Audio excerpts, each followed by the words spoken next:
Point Pleasant, West Virginia. This is where the Mothman, famous cryptid, was originally spotted here. You can see I was just at the museum. Anyway, this town in West Virginia, the Ohio River is right in front of me. I love this town. If you like a quiet, pleasant, quaint little town, beautiful place to check out for your car camping travels. And there's a Mothman museum, the only one in the world. Really cool if you're into that stuff. But let me get into the practical tips first, and we'll talk about that kind of stuff. So my biggest tips for car camping after 2 years is where you're gonna sleep. The best places to sleep, in my opinion, in my experience, I'm just gonna speak everything from actual experience of having done it for the last 2 years. Kroger, number one. I've slept there probably over 500 nights, 700 plus nights in 2 years. Kroger, Meijer, Walmart, think grocery stores that are open 24/7, where people are stocking the shelves. They're not actually open, but I should say people are working them 24/7. So you can sleep there in your vehicle, your RV, whatever. You go pretty much unnoticed. In all my time at Kroger, whether it's Columbus, Dublin, Memphis, Mississippi, I've never had a problem. One time, I've never once had a problem.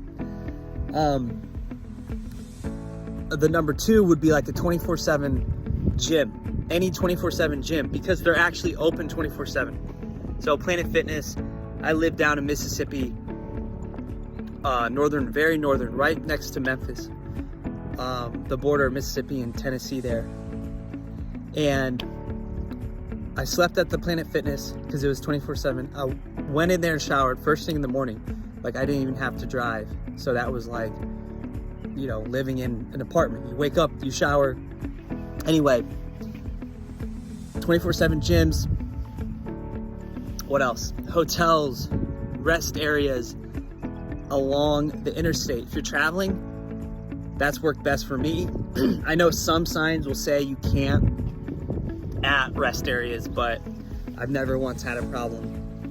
And hotels, I've done that. Gulfport, Mississippi, along the coast.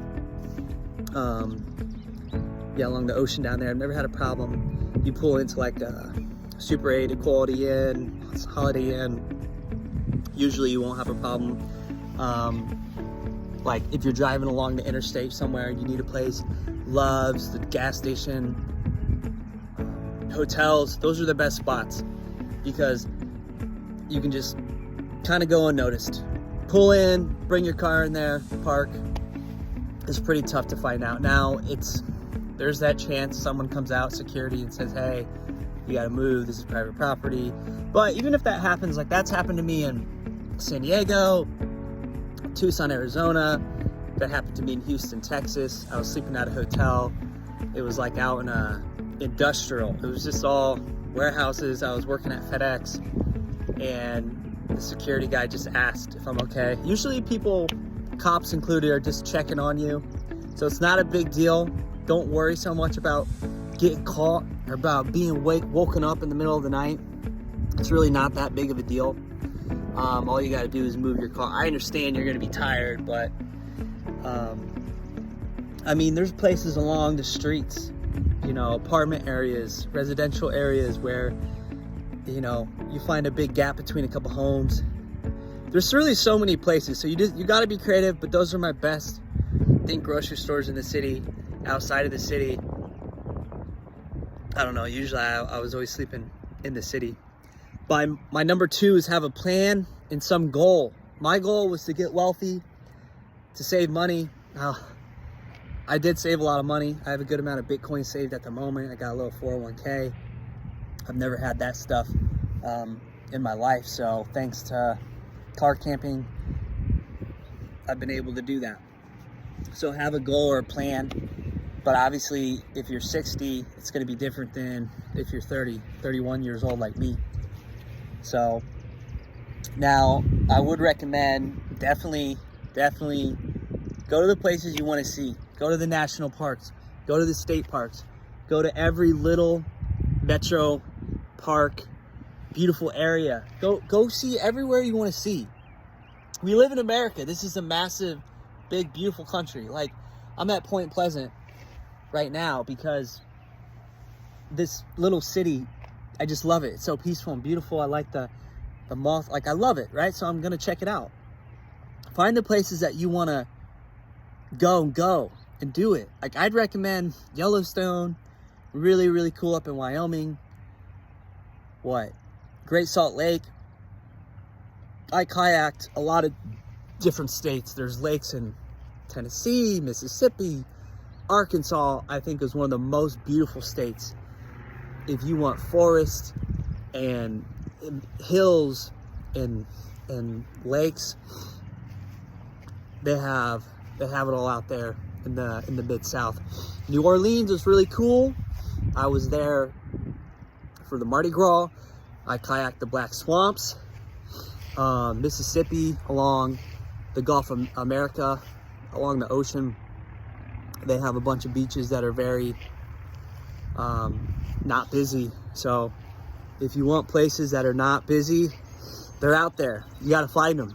Gulfport, Biloxi, they're not that busy. If you want to have white sandy beaches, places to walk, places to eat, I got some of the best sunsets and pictures I've ever got from down there this past winter. Go to all the places. You can get a national park pass for like $100 that lasts a year. You can go to every national park for free with that pass. What else? Hocking Hills in Ohio, because I'm from Ohio. It's one of the most traveled to state parks in our country. And then my last tip is just really, really, I don't know, be safe, be secure, do save money, even if your goal is not to get wealthy. Save a couple thousand, 5,000, get some money saved just in case, worst case scenario. You want to be prepared. And my final tip would be get AAA, get Good Sam Insurance, get AAA, those two companies. I had Good Sam, and they tow you unlimited miles. If you broke down in the middle of the desert and they got to tow you 500 miles, they're supposed to cover that. It's in their plan. So, and they have RV plans too. So Good Sam, if you have a big rig RV, if you have a regular vehicle, more like a Ford like me, you might want to do AAA. It might be cheaper, but be prepared, save. I use it as a way, obviously, to keep working. Obviously, I'm not rich or old to be retired. So I always worked a regular job, most of the time, I should say. This past winter, I took a lot of time off because I saved so much money, and I moved south and was just kind of living life and doing some internet work. But anyway, do what you want with it. Just be safe and secure. Best way to do that is save your own money, be responsible for your life, be careful. If you feel sketched out about certain areas, then leave and don't go there. Ironically, a week ago, I had my driver's car window busted in. Someone just and I was just donating plasma for 2 hours. And this was in Columbus, Ohio. And that's never happened to me my whole life. And everywhere I've slept, parked at Kroger's in Memphis and all over the country, Louisiana in the South, everywhere. Out west, Tucson, Texas, along interstates in Arizona. I've been out in California, spent nights out there. Spent nights in Vegas. I've never had a problem. I've never had violence until a week ago, which sucks, but you gotta take care of business and have money saved and be responsible. Take care of your health. I've been sick like one time in the last 2 years, and I attribute that to less stress about money. I have more time to actually think about purpose in life, and I have more will to just keep going, because when you're in your car, you don't have another option. Like, you have to wake up, get to the gym, you gotta shower, you gotta keep moving forward. So anyway, if you have any questions or comments, you want to start a conversation. Put them in the comments below the video, and I'll see you in the next one.